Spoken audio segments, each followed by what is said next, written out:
మాజీ మంత్రి సీనియర్ నేత బాలినేని శ్రీనివాసులు వైసీపీని వీడారు.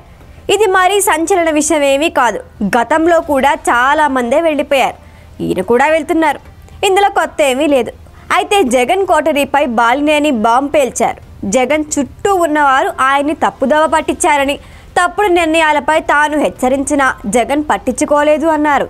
ఇది చాలా పెద్ద కంప్లైంట్. జగన్ బంధువైన బాలినేని మాట కూడా ఆయన పెడచెవిన పెట్టారు. కోటరీనే నమ్ముకొని మునిగారు అని అంటున్నారంతా.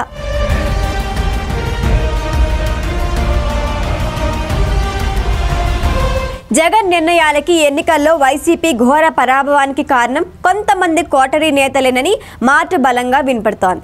ఎన్నికల ఫలితాలు వచ్చిన కొత్తల్లో చాలా మంది నేతలు ఆ కోటరీని టార్గెట్ చేశారు.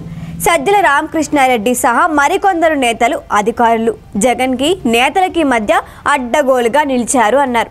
వారి మాటలు వినటం వల్లే పార్టీ ఓడిపోయిందని, జగన్ నష్టపోయారు అని చెప్పుకొచ్చారు. కానీ జగన్ ఆ ఆరోపణలను అస్సలు పట్టించుకోలేదు. పార్టీలో సజ్జల ప్రయారిటీకి ఏమాత్రం తగ్గలేదు. అంటే జగన్కి ఆ కోటరీయే ఇష్టం. వారినే తన చుట్టూ ఉంచుకున్నారు. ఈ దశలో బాలినేని కూడా కోటరీపై ఆరోపణలు చేయటం విశేషం. 2014 నుంచి 19 వరకు జగన్ ప్రతిపక్షంలో ఉన్నారు. ఆ టైంలో ఆయనకి కోటరీ ఉపయోగపడిందా లేదా అనే విషయం పక్కన పెడితే ఆయన జనానికి బాగా దగ్గరగా ఉన్నారు. నాయకులు కూడా నేరుగా జగన్ని కలిసి మాట్లాడే పరిస్థితులు ఉన్నాయి. కానీ 2019లో జగన్ అధికారంలోకి వచ్చాక మాత్రం పరిస్థితుల్లో పూర్తి మార్పులు వచ్చాయి. జగన్ని ఎవరూ కలిసే సిచ్యువేషనే లేదు. ఎమ్మెల్యేలు, మంత్రులకి కూడా ఆయన దర్శనం అంత సులభంగా దొరికేది కాదని అంటారు. ఇక సామాన్య జనానికి ఆ ఛాన్స్ అస్సలు లేదు. జగన్ పర్యటనలకు వచ్చిన సమయంలో కొంతమంది మాత్రమే ఆయన దగ్గరగా వచ్చేవారు. అది కూడా ఐపాక్ టీం ముందుగా స్క్రిప్ట్ రెడీ చేసేది. అలా చేయటం వల్లే జనంలో జగన్ పరిచయం అయ్యారు అనే వాదన ఉంది. ఇప్పుడు బాలినేని కూడా ఇదే చెబుతున్నారు.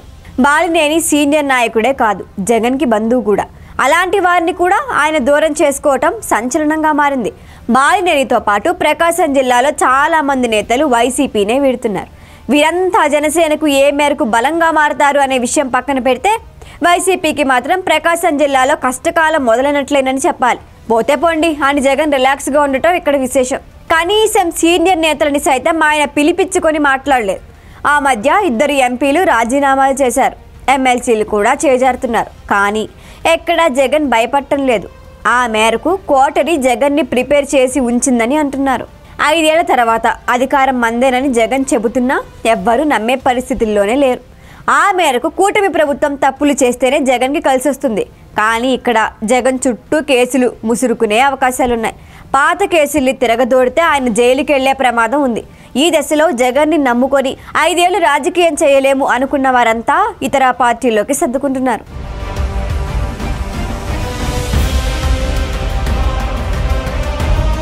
ఈ వీడియో కనుక మీకు నచ్చినట్టయితే లైక్ చేయండి, షేర్ చేయండి, సబ్స్క్రైబ్ చేయండి. అలాగే పక్కనే ఉన్న బెల్ ఐకాన్ని క్లిక్ చేయండి.